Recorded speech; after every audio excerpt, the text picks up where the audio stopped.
ಅನುದಿನದ ಆಹಾರ. ಆಗಸ್ಟ್ 11, ಮಂಗಳವಾರ.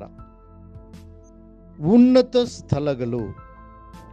ಯೋಬನ ಪುಸ್ತಕ 39ನೇ ಅಧ್ಯಾಯ 28-29 ವಚನಗಳು. ಅದಕ್ಕೆ ಬಂಡೆಯೇ ನಿವಾಸವು, ಅದು ಶಿಲಾಶಿಖರದಲ್ಲಿಯೂ ದುರ್ಗದಲ್ಲಿಯೂ ತಂಗುವುದು. ಅಲ್ಲಿಂದಲೇ ಬೇಟೆಯನ್ನು ನೋಡುತ್ತಾ ದೂರದಲ್ಲಿದ್ದರೂ ಅದನ್ನು ಕಂಡು ಹಿಡಿಯುವುದು.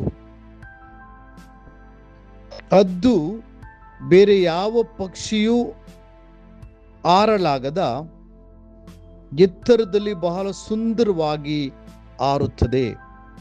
ಅದೇ ರೀತಿಯಾಗಿ ವಿಮೋಚನೆಗೊಂಡವರ ಪ್ರಾಣವು ಈ ಲೋಕದ ಆಕರ್ಷಣೆಗಳಿಗಿಂತ ಮೇಲೆ ಇರುತ್ತದೆ.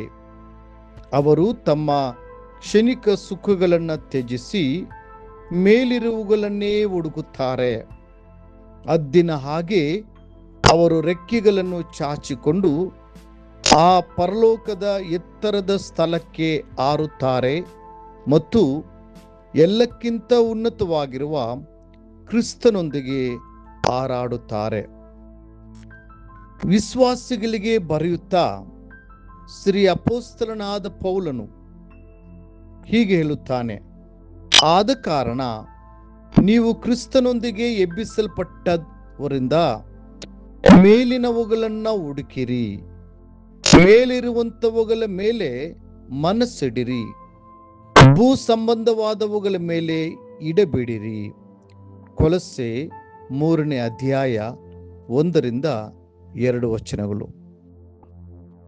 ಮೇಲಿರುವುಗಳನ್ನು ಹುಡುಕಲು ಆ ಪರಲೋಕದ ಸತ್ಯಗಳ ಮೇಲೆ ನಿಮ್ಮ ನಿರೀಕ್ಷೆಯನ್ನು ಇಡಲು ಮತ್ತು ಉನ್ನತವಾದ ಸ್ಥಳಗಳಲ್ಲಿ ಕರ್ತನೊಂದಿಗೆ ನಡೆಯಲು ನೀವು ಕರೆಯಲ್ಪಟ್ಟಿದ್ದೀರಿ. ಇದು ನಿಮ್ಮ ದೈವಿಕವಾದ ಕರೆಯಾಗಿದೆ. ನೀವು ಭೂಮಿಯಲ್ಲಿ ಶರೀರದಲ್ಲಿ ಜೀವಿಸುತ್ತಿದ್ದರೂ ನಿಮ್ಮೊಳಗೆ ಅಮರವಾದ ಪ್ರಾಣವಿದೆ. ಮಹಿಮೆಯಿಂದ ಮಹಿಮೆಗೆ ಮಾರ್ಪಡುವಂತ ನಿರೀಕ್ಷೆ ನಿಮಗಿದೆ. ಒಂದು ದಿನ ಆ ಪ್ರಾಣವು, ಆತ್ಮವು ನಿತ್ಯವಾದ ಪರಲೋಕ ರಾಜ್ಯವನ್ನು ಬಾಧ್ಯವಾಗಿ ಹೊಂದುವುದು. ಆದ್ದರಿಂದ ನೀವು ಯಥಾರ್ಥರಾಗಿ, ಪರಿಶುದ್ಧರಾಗಿ ಮತ್ತು ಕರ್ತನನ್ನ ಮೆಚ್ಚಿಸುವವರಾಗಿ ಜೀವಿಸಲು ಕರೆಯಲ್ಪಟ್ಟಿದ್ದೀರಿ. ಅದು ಎಂದಿಗೂ ತಗ್ಗಾದ ಮತ್ತು ಕೀಳಾದ ಸ್ಥಳಗಳಲ್ಲಿ ವಾಸಿಸಲು ಆರಿಸಿಕೊಳ್ಳುವುದಿಲ್ಲ. ಅದು ಕಸದ ರಾಶಿಗಳಲ್ಲಿ ಹುಡುಕಾಡುವುದಿಲ್ಲ. ಬದಲಾಗಿ ಅದು ಎತ್ತರವನ್ನು ಹುಡುಕುತ್ತದೆ. ಅದೇ ರೀತಿಯಾಗಿ ನಿಮ್ಮ ಗುರಿಗಳು, ಆಲೋಚನೆಗಳು ಮತ್ತು ಆಕಾಂಕ್ಷೆಗಳು ಮೇಲಿರುವವುಗಳ ಮೇಲೆ ನೆಲೆಗೊಂಡಿರಲಿ. ನಿಮ್ಮ ಆಲೋಚನೆಗಳು ಮತ್ತು ಪ್ರಯತ್ನಗಳು ಈ ಪ್ರಸ್ತುತ ಲೋಕದ ಮೇಲೆ ಕೇಂದ್ರೀಕೃತವಾಗಿವೆಯೇ ಅಥವಾ ನಿತ್ಯತ್ವದ ಮೇಲೆ ಕೇಂದ್ರೀಕೃತವಾಗಿವೆಯೇ ಎಂಬುದನ್ನು ನಿಮ್ಮನ್ನೇ ಕೇಳಿಕೊಳ್ಳಿರಿ. ಇಂದಿಗೂ ಸಹ ಅನೇಕ ಜನರು ಮದುವೆಗಳನ್ನು ನಿಶ್ಚಯಿಸುವಾಗ ಜಾತಿ ಭೇದಗಳನ್ನು, ಶುಭ ದಿನಗಳನ್ನು, ಸಮಯ ಮತ್ತು ನಕ್ಷತ್ರಗಳನ್ನು ನೋಡುತ್ತಾರೆ. ಆದರೆ ನಂತರ ದೇವರ ಪ್ರೀತಿಯನ್ನ ತೋರಿಸದೆ ಸಣ್ಣ ಪುಟ್ಟ ವಿಷಯಗಳಿಗಾಗಿ ಕಟುವಾಗಿ ಜಗಳವಾಡುತ್ತಾರೆ. ಇನ್ನು ಇತರರು ಫರಿಸಾಯರು ಮತ್ತು ಸದ್ದುಕಾಯರಂತೆ ಎಲ್ಲರಲ್ಲಿಯೂ ತಪ್ಪುಗಳನ್ನು ಹುಡುಕುತ್ತಾ ಆ ಸಂಕುಚಿತ ಗಡಿಗಳಲ್ಲಿಯೇ ಉಳಿದು ಬಿಡುತ್ತಾರೆ. ಆದರೆ ಕರ್ತನು ನಿಮ್ಮನ್ನು ಉನ್ನತವಾದವುಗಳಿಗಾಗಿ ಕರೆಯುತ್ತಿದ್ದಾನೆ. ಆತನು ಎನ್ನೊಂದಿಗೆ ಲೆಬನೋನಿನಿಂದ ಬಾ, ವಧುವೆ ಲೆಬನೋನಿನಿಂದ ನನ್ನೊಂದಿಗೆ ಬಾ ಎಂದು ಹೇಳುತ್ತಾನೆ. ಪರಮಗೀತೆ 4ನೇ ಅಧ್ಯಾಯ 8ನೇ ವಚನ. ಒಂದು ವಿಮಾನವು ಮೇಲಕ್ಕೆ ಹಾರಿ ಹೋದಂತೆ ಕೆಳಗಿರುವ ಮನೆಗಳು, ಕಟ್ಟಡಗಳು, ಭೂಮಿ ಮತ್ತು ಆಸ್ತಿ ಪಾಸ್ತಿಗಳು ಚಿಕ್ಕದಾಗಿ ಕಾಣಿಸುತ್ತಾ ಕೊನೆಗೆ ಕಣ್ಮರೆಯಾಗುತ್ತವೆ.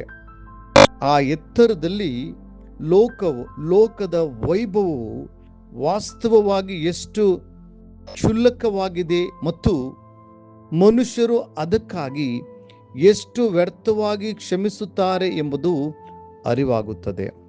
ಅದೇ ರೀತಿಯಲ್ಲಿ ವಿಶ್ವಾಸಿಗಳು ತಮ್ಮ ಆತ್ಮೀಕ ಜೀವನದಲ್ಲಿ ಎತ್ತರಕ್ಕೆ ಬೆಳೆದಂತೆ ಲೌಕಿಕ ಆಕರ್ಷಣೆಗಳು ಮತ್ತು ಪ್ರಾಪಂಚಿಕ ಬಂಧಗಳು ಕ್ರಮೇಣ ತಮ್ಮ ಹಿಡಿತವನ್ನು ಕಳೆದುಕೊಳ್ಳುತ್ತವೆ. ಒಂದು ಕಾಲದಲ್ಲಿ ಬಹಳ ಮುಖ್ಯವೆಂದು ತೋರುತ್ತಿದ್ದ ವಿಷಯಗಳು ಮರೆಯಾಗುತ್ತವೆ. ರಕ್ಷಣೆ ಹೊಂದುವ ಮೊದಲು ಬೆಲೆಬಾಳುವುದೆಂದು ಕಂಡದ್ದು ಕ್ರಿಸ್ತನನ್ನು ತಿಳಿದುಕೊಂಡ ನಂತರ ಅದು ಕಸವೆಂದು ಪರಿಗಣಿಸಲ್ಪಡುತ್ತದೆ. ಪ್ರೀತಿಯ ದೇವರ ಮಕ್ಕಳೇ, ಕ್ರಿಸ್ತನ ಪರಿಪೂರ್ಣತೆ, ಆತನು ನಿಮಗಾಗಿ ಸಿದ್ಧಪಡಿಸಿರುವ ಬಾಧ್ಯತೆ ಮತ್ತು ಆತನ ನಿತ್ಯ ರಾಜ್ಯವು ನಿಮ್ಮ ಜೀವಿತದ ಅತ್ಯುನ್ನತ ಆಸೆ ಮತ್ತು ಗುರಿಯಾಗಿರಲಿ. ಮುಂದಿನ ಅಧ್ಯಯನಕ್ಕಾಗಿ ದೇವರ ವಾಕ್ಯ. ಜಯ ಹೊಂದುವವನು ಇವುಗಳಿಗೆ ಬಾಧ್ಯನಾಗುವನು.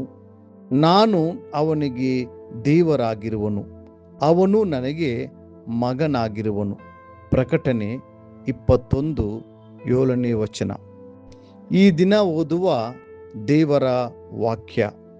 ಮುಂಜಾನೆ ಕೀರ್ತನೆ 81, 82, 83 ಅಧ್ಯಾಯಗಳು. ಸಂಜೆ ರೋಮಾಪುರದವರೆಗೆ 11ನೇ ಅಧ್ಯಾಯ 19-36 ವಚನಗಳು. ದೇವರು ನಿಮ್ಮನ್ನು ಆಶೀರ್ವದಿಸಿ ಕಾಯಲಿ.